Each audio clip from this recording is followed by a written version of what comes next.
সুরেশ একজন শ্রমিক আর কান্তাবাই বাড়িতে কাজ করতে যায়। দুজনে বাধ্য হয়ে নিজেদের বাচ্চাটাকে বাড়িতে একা ছেড়ে যায়। ওখানে ও বাড়ির বাইরে জমিতে খেলা করে। একদিন অমিতের জ্বর এসে গেল। কান্তাবাই কাজের জন্য বেরোতে যাচ্ছে, কিন্তু যেই সে তার বাচ্চা অমিতকে আদর করতে এগিয়ে যায়, দেখে অমিতের শরীর জ্বরে পুড়ে যাচ্ছে। আরে, আমার ছেলেটার খুব জ্বর, আমি কাজে কি করে যাব? কিন্তু কাজে যাওয়াও তো খুব প্রয়োজন, না হলে মেম সাহেব খুব রেগে যাবে। আমি বাচ্চাটাকে ওষুধ দিয়ে কাজে চলে যাব, কিন্তু মেম সাহেব বলেছে আজ কাজে আসতেই হবে আমায়। একবার কল করে জিজ্ঞাসা করে নি। কান্তা মেম সাহেবকে কল করে। মেম সাহেব, আমার বাচ্চার শরীরটা ভালো নেই, ছুটি নিতে পারি আজকে আমি? তোমরা ছোট লোকরা এমনই হও, শুধু ছুটি নেওয়ার মতলব চাই। দেখো কান্তা, আমার কথা মন দিয়ে শোনো। যদি তোমার কাজ করার ইচ্ছা না থাকে তাহলে বলে দাও, কিন্তু রোজ রোজ এই ড্রামা করো না আমার সাথে। যদি চাকরি করতে হয় তাহলে ফটাফট কাজে চলে এসো, আর না করলে তাও এসে যাও। আমি তোমার স্যালারি রেখে দিয়ে যাচ্ছি। ভীম সাহেব, আমার কাজ থেকে বের করে দিও না, আমি এখনই আসছি। কান্তাবাই ছেলের খিদের জন্যই ছেলেকে জ্বরের মধ্যে পুড়তে রেখে চলে এলো। কান্তাবাই কাজে চলে এসেছে, আর তখন মেম সাহেব তার কাছে এলো। সত্যি তো ছেলের কিছু হয়েছে নাকি, নাকি এমনি ছুটি নেওয়ার ইচ্ছে? মেম সাহেব, কোনো মা তার বাচ্চার শরীর খারাপ নিয়ে মিথ্যে বলে না। আজ আপনি আমায় একটু তাড়াতাড়ি ছুটি দিয়ে দেবেন? না না কান্তা ভাই, আজ কোনোভাবেই ছুটি পাবে না, কারণ আমার ছেলে রবির জ্বর এসেছে। আজ আমি ওর খেয়াল রাখবো, আর তোমাকে খাবার বানাতে হবে। মেম সাহেব, আজ আমি অপারগ, আমি এখানে তো এসে গেছি, কিন্তু না জানি আমার ছেলেটার কি অবস্থা হচ্ছে। ব্যাস ব্যাস, এখন কান্না বন্ধ করো আর কাপড় ধুতে শুরু করো। কান্তাবাইয়ের চোখে জল, মন উদাস, চেহারায় চিন্তা ছাপ নিয়ে কাজে লেগে গেল। আর অন্যদিকে মেম সাহেব তার ছেলে রবিকে কোলে নিয়ে সোফায় বসে টিভি দেখতে লাগলো। 18 বছর পর অমিত আর রবি দুজনে বড় হয়ে গেছে, কিন্তু যখনই অমিতের মা কান্তাবাই বাড়িতে কাজ করতে যেত তখন অমিতের খুব খারাপ লাগতো।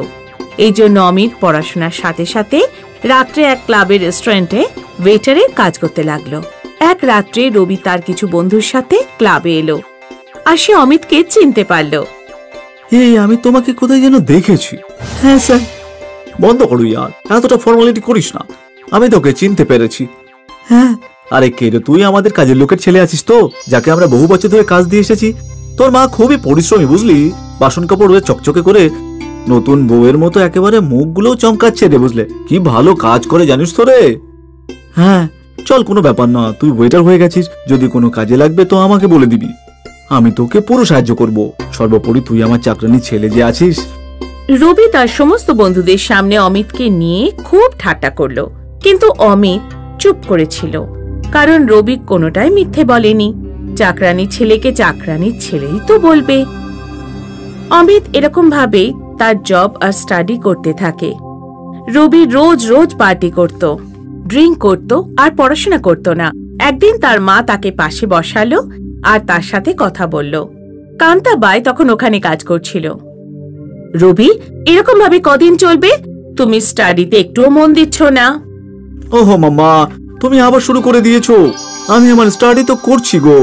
এটা কিরকম স্টাডি? তোমার মধ্যে তো সমস্ত খারাপ গুণ চলে এসেছে। মামা, আর ইউ নো, আমরা ধনী লোক, আর এইসব শখ হয়। তুমি এটাকে খারাপ বলো না প্লিজ। রবি, তুমি তোমার মায়ের সাথে কথা বলছো। হ্যাঁ জানি, সেই জন্যই তো অনেক ভদ্রতার সাথে কথা বলছি, কারণ আমি এত ভদ্রভাবে কারোর সঙ্গে কথা বলি না।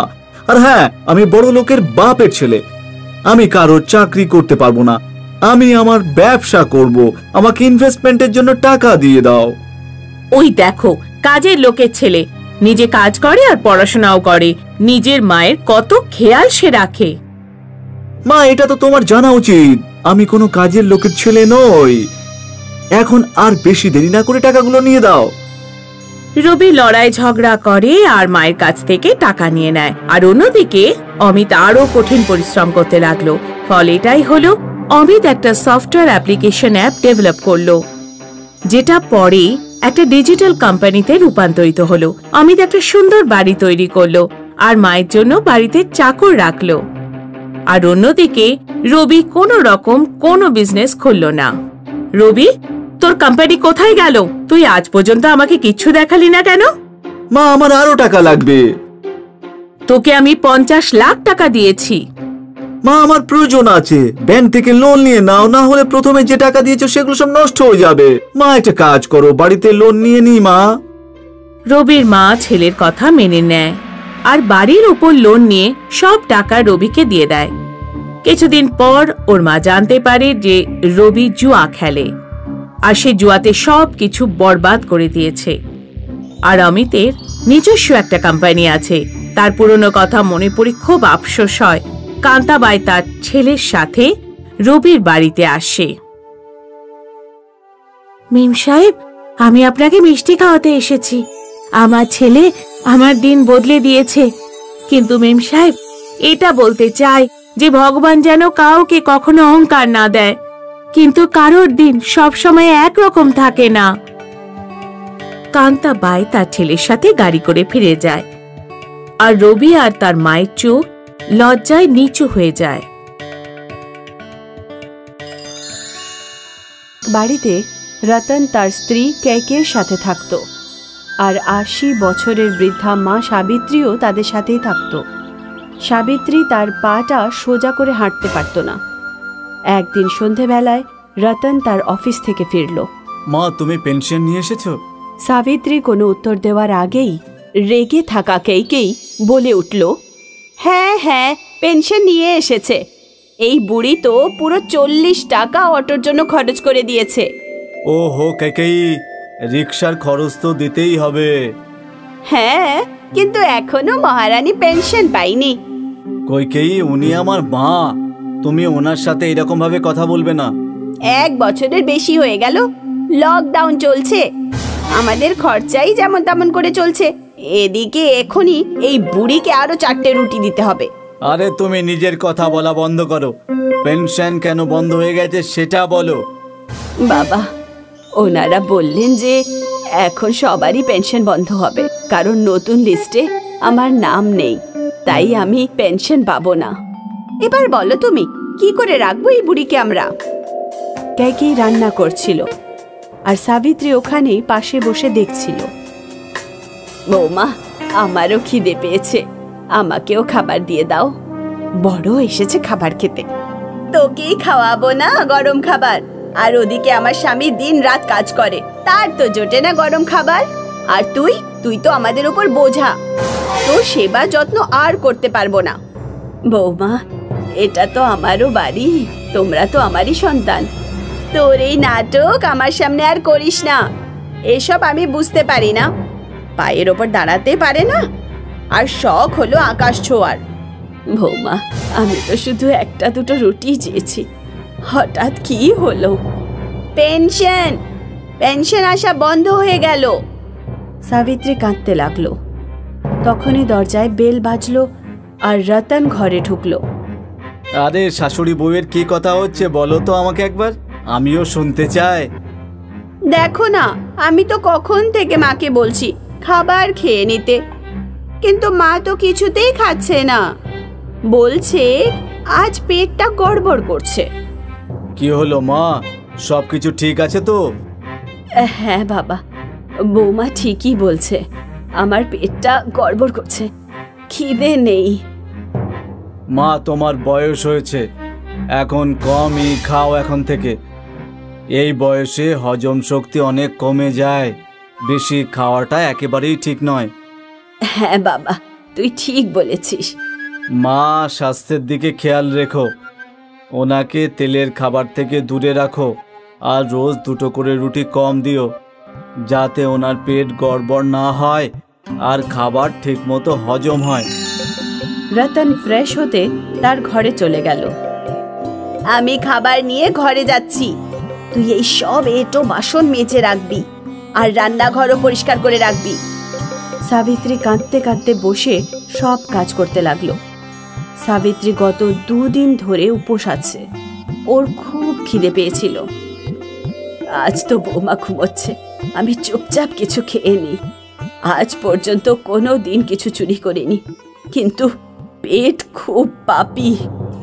আমাকে আজকে চুরি করে খেতেই হবে।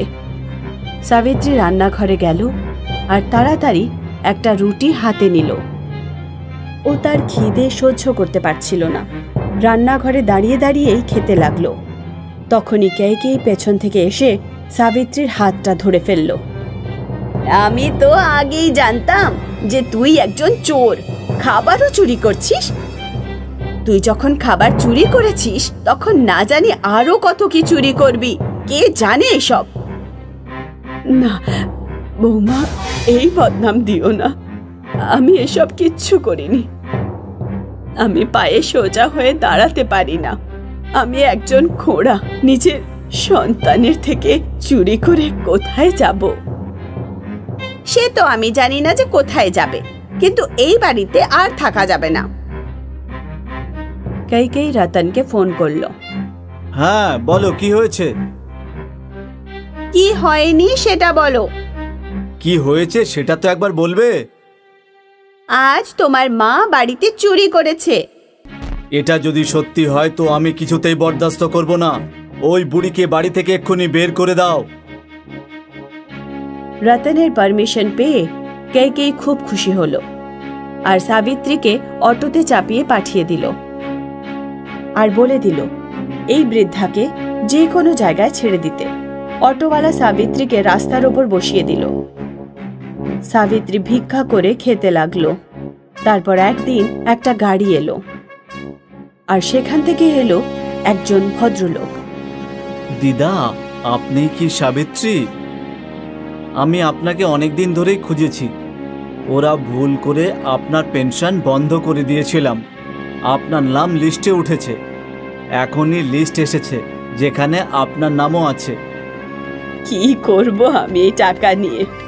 আমার কাছে না আছে বাড়ি আর না আছে সন্তান। ঠিক আছে, আমি আপনাকে আজই বৃদ্ধাশ্রমে রেখে আসছি। ওখানে আপনি খুব ভালোভাবে থাকবেন। সাবিত্রী তার পেনশনের টাকা অনাথ আশ্রমে দিল আর নিজে বৃদ্ধাশ্রমে থাকতে লাগলো।